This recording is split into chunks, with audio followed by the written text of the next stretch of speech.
Hi guys. So tonight you're gonna see the pictures of my ovaries. I know you're so excited. Um, I went to the doctor. We don't really know anything yet because we're waiting on my other doctor to send tests, like the test results that I've already had from my blood tests and all that. But I got an ultrasound done, and it's not like a typical ultrasound where they put the jelly on your stomach and go over your mid region. This woman stuck a wand up inside of me, and it was slightly painful because there's some things going on that we're still not sure of, but they took some pictures, and I know they're grainy, and I know they're not going to make any sense to anybody unless you're a doctor. But that's my uterus. It's obviously empty because I don't have a kid in there. And these are my ovaries. They were better on the screen, like the big screen that they have in there. She outlined them. It kind of looks like there's dents in I think it's my left ovary, where it looks like somebody poked it in and it like did this, like an S shape. And it kind of freaked me out, but I was told that it's okay and that like there's certain things that we can do to stimulate my ovaries and all sorts of awesome medical things that are going to cost me a lot of money. The other ovary, they saw its normal size-wise, like the capacity is the same as a normal ovary, but it looks the same as the other, but the dents aren't as bad. It basically looks like somebody punched me and my ovaries got the worst of it. But my egg count is low. I obviously do have polycystic ovary syndrome. It's like that's known. I have oily skin. I have extra hair growth, like all the common side effects of polycystic ovary syndrome. But he's concerned, and this is coming from a doctor, he is concerned that as a 20-year-old girl with polycystic ovary syndrome that I have not had a period in over a year. Well, hearing a doctor say that is one thing, or hearing myself say that is one thing. Having somebody on the professional level saying it is completely different because they're worried and it's their job. So, needless to say, that day was just not fun. I took off work. But he's worried. But so what we're going to do is wait to see if my other doctor sends the information. And if he doesn't, I do more blood tests, which I'm so used to. Obviously, I have the needle-ready vein. And, I mean, ultrasounds are going to be a common thing. I mean, I know they're common for pregnant women, but it's going to be a common thing for me, and they're not cheap.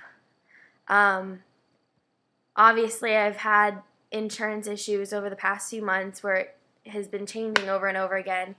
But I think that I'm stable in my insurance right now, but it's still going to cost me a lot.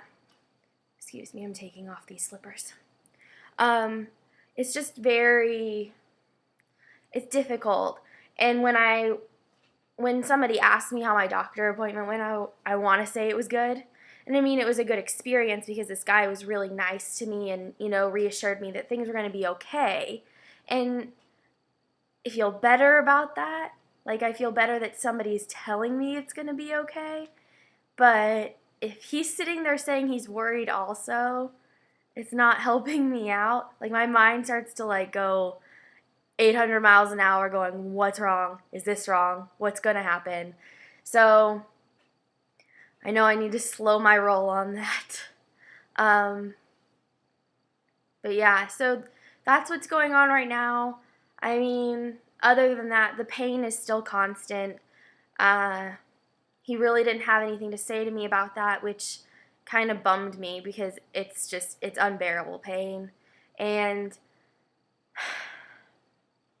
like right now I'm having a hard time with the pain and the hot flashes and, everything. So it's very difficult. And I started school back this week, and I had a doctor's appointment on Tuesday and Thursday, so I had to miss both of my bio labs, which isn't a good thing because I'm a biology major. So, yeah, I really gotta plan those better. But these doctors, they're so like sought after that their appointments, like you have to go at crazy times or like wait months to go see them, and I need things answered now. And my mom and I were discussing today about how family genealogy plays a whole big role in this. We obviously know my mother's side, but my father was adopted, so we don't know like any genetic mutations that could have come from his side. And I want to know now, because if we know that something happened in the family, then that might be able to answer the questions faster for me. And I really need some answers. But another thing that I discussed with this new doctor is obviously the acne. My face has been breaking out really badly. Like they're all over the place. My forehead. Thank God this is black and white and you guys can't see this. It's just like awful, and I have never had acne in my entire life. I'll like have the random pimple, but this is like constant. They hurt. My skin is beyond oily, and I have not changed anything about my skin routine. I've been doing the same thing for years. It's just, and he has no answers. So ultimately, after all of the discussion with my doctor, my mom, trying to figure everything out, what we're starting is estrogen treatments. So I will be doing 25 days of estrogen, and the last 10 days I will take progesterone, and then I have to do injections of, I don't even know the name of it, and I have to put it in my uterus. And anybody that knows me knows I'm wary of needles. And they make me puke, they make me pass out, all sorts of things. I mean, that's not to say I don't have tattoos on my body, but injecting something into myself is going to be difficult. And I know that if it's going to help me out, I'm better off, and I won't overthink it because I know it'll make me feel better. But just the thought of holding a syringe in my hand and sticking a needle in my body scares me. I would rather have somebody else do it. But I don't have a boyfriend or a husband or anybody really that close to me friend-wise who I trust to stick a needle inside of me. So it's up to me. I'm squirmy. I just had sugar, which I'm not supposed to do. I also decided that, we discussed it at the doctor, that there are certain foods that they inject hormones into, such as meat. So I've eliminated meat from my diet. I'm doing Visalis 90-day challenge, so I'm already getting protein. So I don't have to worry about protein. I miss meat. I love chicken. I live in the South and I love fried chicken, so it's going to be a hard few months doing all this. But if it's going to help me, like I said, I'm going to do it. So, I don't know. I don't know what else to say tonight. I have a lot on my plate. This medical stuff is just not getting easier. And school not getting easier. And living by myself is not helping. I have actually, in the past month or two, spiraled back down into my old habits. I was suicidal I guess once you are, you always are, or whatever. But I'm having negative thoughts about myself and like things to do.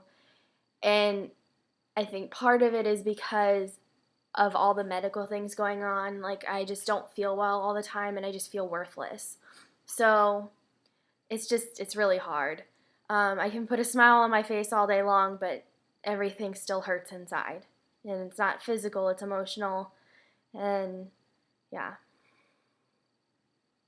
it's very hard sometimes, or all the time. But it's nice to be able to have people around me that support me. But being alone at night really sucks. Obviously, it's completely quiet in here. There's nobody here. The TV's on, but I'm not even watching it. I have had it paused for about 2 hours now because I'm just so stuck in my mind. But yeah, I guess I will incorporate some of the emotional effects of this whole medical situation into these videos now. I guess obviously since I just blurted the whole suicidal thing out there.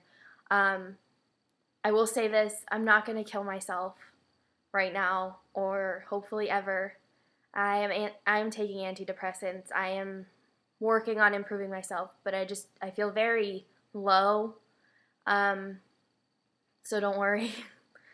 I have a counselor for that. And I have a therapist for everything else. And I have a doctor for other things. So it's just, I'm covered on every level. But because there's so many levels, I have really dark feelings. So, yeah. Now that you know a whole bunch more, I hope that you guys, I don't know if you learned anything. I mean, I don't expect you to learn anything. I'm not teaching you. It's just expressing. If you have comments or questions, you can post them below. Again, I'll leave my Tumblr and Twitter down below. You guys can subscribe, follow, whatever. And if you like my videos, you can subscribe to my YouTube channel. I put out videos every few weeks, I guess. I can make them more often, but right now with the semester starting, I'm probably going to be doing schoolwork a lot more often because I really have to keep my 4.0. But yeah, thank you for watching, guys. I really appreciate all the support, all the comments that I get on Twitter or my Tumblr. I love you guys.